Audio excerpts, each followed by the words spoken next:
बिस्मिल्लाहिर्रहमानिर्रहीम। अस्सलामुअलैकुम स्टूडेंट्स। सबक के आगाज़ से पहले आप इस चैनल को सब्सक्राइब करें, लाइक करें और अपने दोस्तों के साथ, फेलोज़ के साथ ज़्यादा से ज़्यादा शेयर करें ताकि आपको दीगर असबाक की वीडियोस मिलती रहें। तो स्टूडेंट्स, आज आपको सबक से छुट्टी है। इसका ये हरगिज़ मतलब नहीं है कि हम जो हैं वो पढ़ेंगे ही नहीं, ठीक है। ऐसे तो आपकी आदत ख़राब हो जाएगी। आज हमने अपने लेसन से छुट्टी की है, अपने सबक से, लेकिन उसमें एक अहम हिस्सा है इक़्तिबास की तशरीह और ख़ुलासा, यानी इन दोनों का तरीक़ाकार क्या होता है। आज हम उसको अच्छे तरीके से समझेंगे मुकम्मल तौर पर। स्टूडेंट्स, आपके पेपर में, बोर्ड के पेपर में सवाल आता है इक़्तिबास की तशरीह करें, ठीक है, और इसके अलावा ख़ुलासा उसका एक सवाल आता है। तो आज हम देखेंगे, मैं आपसे पहले भी कह चुकी हूँ कि ये जो हमारी रीडिंग होती है ना, ये हमारे बहुत सारे मसले मसाइल हल करती है। जैसे कि देखें, अब हम रीडिंग ही कर रहे हैं और जो मश्क होती है वो सारी की सारी आपकी रीडिंग के अंदर से निकल आती है, ठीक है। इसके अलावा जो है आपके जो इक़्तिबास की तशरीह है, देखिए रीडिंग करने से आपका ख़ुलासा भी हल हो जाता है। क्योंकि आपके उसके अंदर इतने सारे पॉइंट्स होते हैं, इतने अहम निकात होते हैं जो कि हमने ख़ुलासा में करने होते हैं। इसके अलावा हमारे जितने भी पैराग्राफ हैं वो इक़्तिबास की तशरीह वाले, वो सारे के सारे रीडिंग के अंदर होते हैं। तो हमारे लिए सबसे इम्पॉर्टेंट चीज़ है हमारी रीडिंग, क्योंकि उससे बहुत सारे हमारे सवालात जो हैं वो हल हो जाते हैं। तो चलते हैं हम अपने सबक की तरफ। इक़्तिबास के बारे में हम जानते हैं कि क्या है। तो कोशिश कीजिएगा आप अपने पास अपना रजिस्टर और अपनी पेंसिल लेके बैठिएगा और हर चीज़ को अच्छे तरीके से नोट कीजिएगा।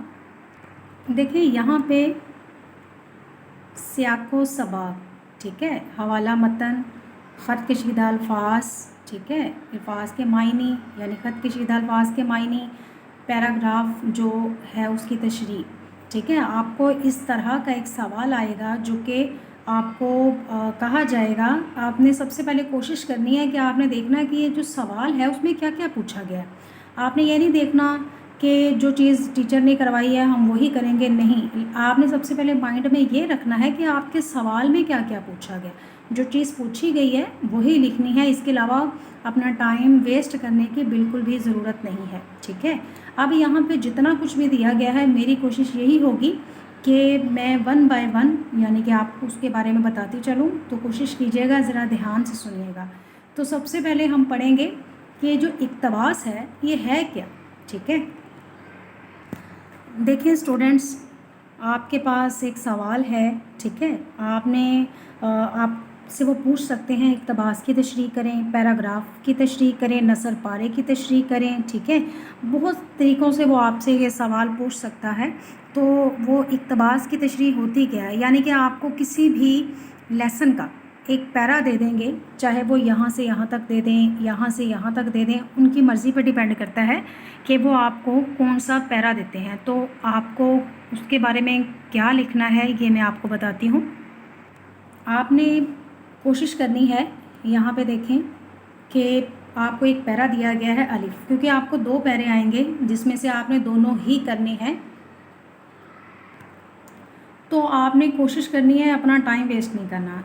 यहाँ पे देखें, जैसे फॉर एग्ज़ाम्पल है, यहाँ पे जितना कुछ भी बताया गया है सारा का सारा फॉर एग्ज़ाम्पल है। यहाँ पे तशरीफ़ आवरी, ठीक है, आपने पहला लफ्ज़ लिख देना, उसके बाद आपने सख्ता की अलामत लगा देनी है, फुल स्टॉप, कोमा, इस तरह का आपने थोड़ा करना है कि जो है पूरा पैरा ना लिखें।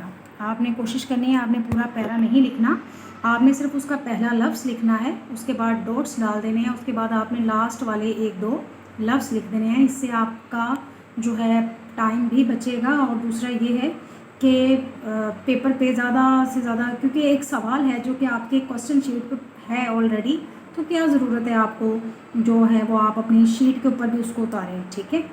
अब यहाँ पे आपको एक पैरा है, फॉर एग्ज़ाम्पल ये आपका पैरा, आपने इसके बारे में क्या करना है, आपने इसका हवाला मतन भी करना है, इसके इक़्तिबास की तशरीह भी करनी है, ख़त कशीदा अल्फाज भी करने हैं और सियाक़ो सबाक़ भी करना है। तो मेरा ख्याल है इक़्तिबास की समझ तो आपको आ गई होगी। किसी किस्म का पैरा आ जाता है, कोई भी पैरा दे देंगे वो आपको।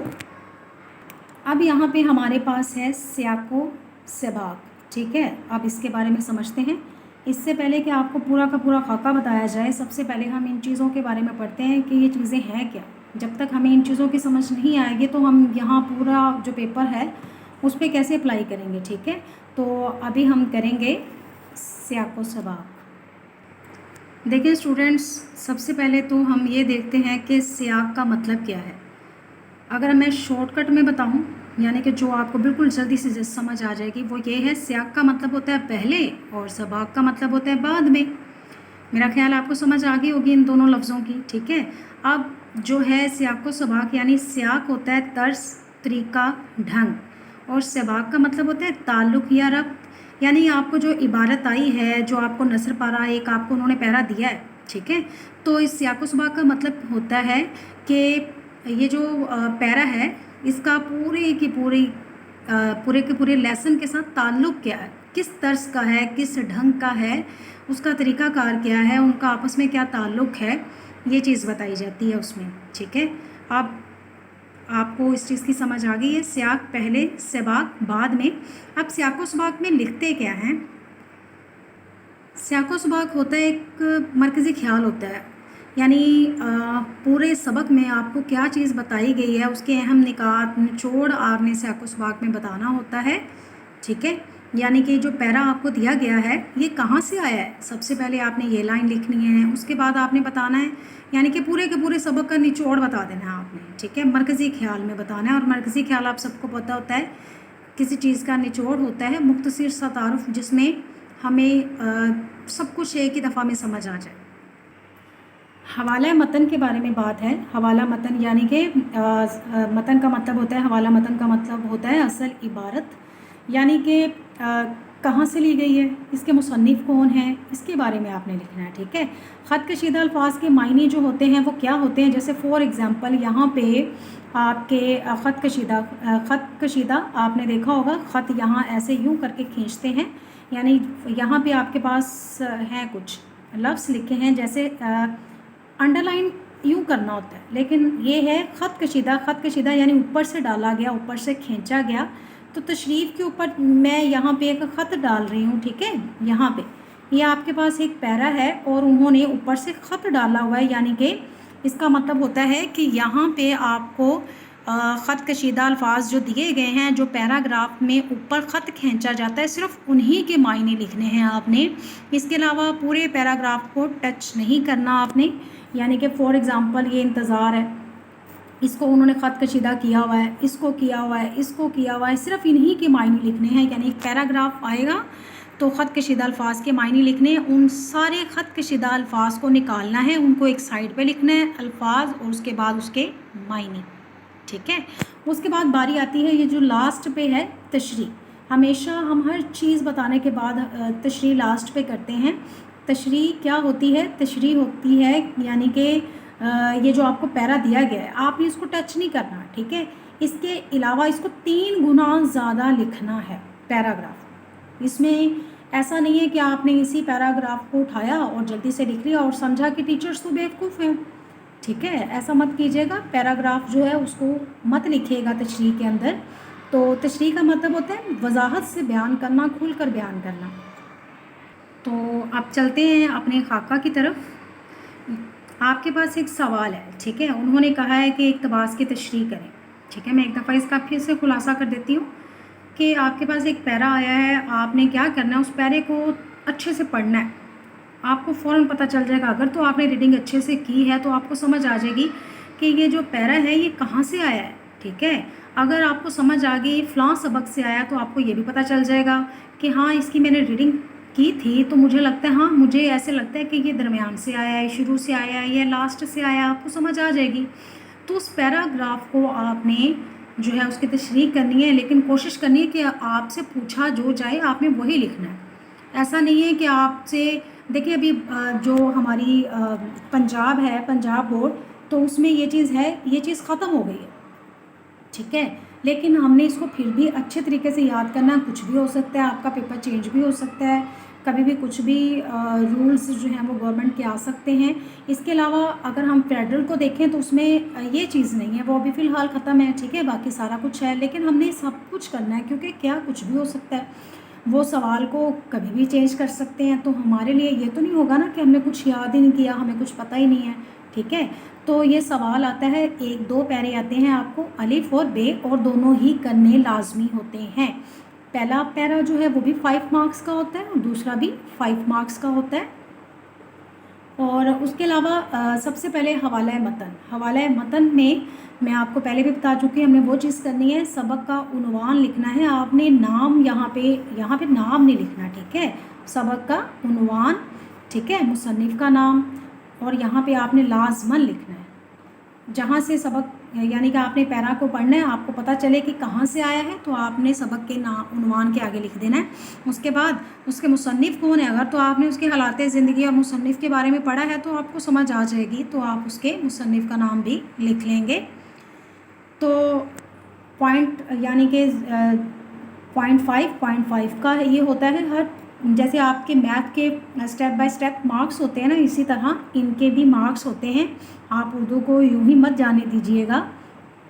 اس کے بعد اب یہاں یہ ہمارے پنجاب کے حوالے سے میں بتا رہی ہوں, جس میں سیاق و سباق نہیں ہوتا لیکن کبھی بھی آ سکتا ہے, تو آپ کو یاد رکھنا پڑے گا. اس کے بعد ہے خط کشیدہ الفاظ کے معنی. میں نے آپ کو کہا تھا اوپر خط کھینچے گئے ہوں گے کچھ الفاظ کے اوپر, تو آپ نے وہ الفاظ اٹھانے ہیں, آپ نے یہاں لکھنے, ٹھیک ہے, ان کے معنی یہاں لکھنے ہیں. تو یہ آپ کے پاس ہے 2 نمبر کا. اس کے بعد ہماری باری آتی ہے سیاق و سباق کی, جو کہ ابھی میں آپ کو بتا چکی ہوں. تو اب ہم اس کو اپلائی کیسے کریں گے وہ ہم دیکھتے ہیں. یہاں پہ سیاق و سباق یعنی کہ آپ کو جو پیرا آئے گا, آپ نے سب سے پہلے کوشش یہ کرنی ہے کہ دیکھ لیں کہ کہاں سے آیا, ٹھیک ہے. آپ نے پھر اس کے بارے میں لکھنا ہے. یہ پیراگراف سبق کے شروع سے لیا گیا, اگر تو شروع سے آیا تو آپ شروع لکھ لیں, اگر درمیان سے آیا ہے تو درمیان لکھیں, اور اگر جو ہے آخر سے آیا ہے تو آپ اس کو کے بارے میں لکھیں گے کہ یہ پیراگراف آخر سے آیا ہے. اور اس کے بعد پھر آپ نے سیاق و سباق میں کیا لکھنا ہے, آپ نے پورے سبق کا نچوڑ یعنی پورے سبق کا مرکزی خیال بتانا ہے کہ سبق میں کیا بتایا گیا ہے. لیکن آپ نے اس کے پیج نہیں بھرنے, آپ نے صرف 3 سے 5 لائنوں میں, ٹھیک ہے, 4 سے 5 لائنوں میں آپ نے سیاق و سباق لکھنا ہے. 4 سے 5, 3 سے 4 یا 3 سے 5 لائنوں میں آپ نے اس کا سیاق و سباق لکھنا ہے. پورے کے پورے پیج مت بھریے گا. اس کے بعد ہماری باری آتی ہے تشریح کی. تشریح میں کوشش کرنی ہے آپ نے کہ آپ نے تشریح کا مطلب ہوتا ہے کھل کر بیان کرنا, یعنی کہ تشریح میں آپ نے اس پیراگراف کو اٹھا کر بالکل بھی نہیں لکھنا, صرف اس کو سمجھنا ہے کہ اس میں کیا بتایا گیا, پھر اس کی تشریح کرنی ہے اس پیراگراف کی.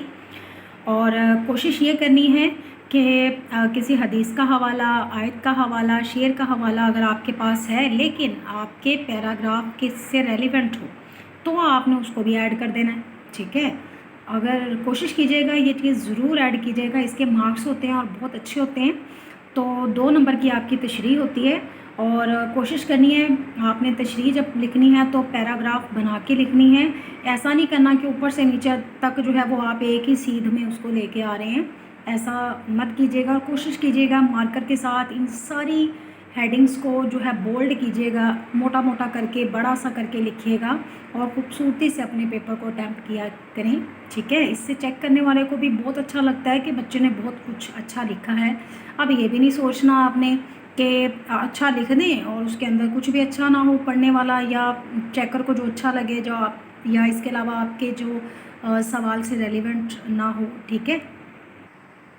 اب آپ کو میں بتا چکی ہوں کہ آپ کا جو سیاق و سباق ہے وہ 3 سے 4 سے 5 لائنوں کا ہونا چاہیے. تشریح جو ہے وہ آپ کی پورا ایک صفحہ ہونا چاہیے, یعنی پورا ایک صفحہ ہونا چاہیے. یہ نوٹ بک ہے لیکن آپ کا جو پیپر, آپ کی جو شیٹ آپ کے پاس ہوگی اس کا ایک پورا پیج لکھنا ہے آپ نے, اور ذرا خوبصورتی سے کسی بھی حدیث, آیت کا حوالہ, ٹھیک ہے.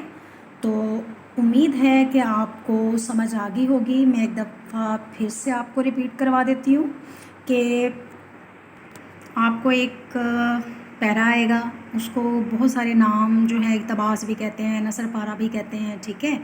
تو اس طرح کا آئے گا. تو آپ نے کیا کرنا ہے, آپ نے سب سے پہلے اس کو اچھے سے پڑھنا ہے کہاں سے آیا, ٹھیک ہے. اور اس سے آپ کا حوالہ متن بھی ہو جائے گا, آپ کے الفاظ کے معنی بھی ہو جائیں گے, آپ کا سیاق و سباق بھی ہو جائے گا. یعنی سیاق و سباق کہتے ہیں یعنی کہ اس کے شروع اور آخر سے آپ نے سارا کچھ اچھے سے بیان کر دینا ہے, لیکن 3 4 یا 5 لائنوں میں.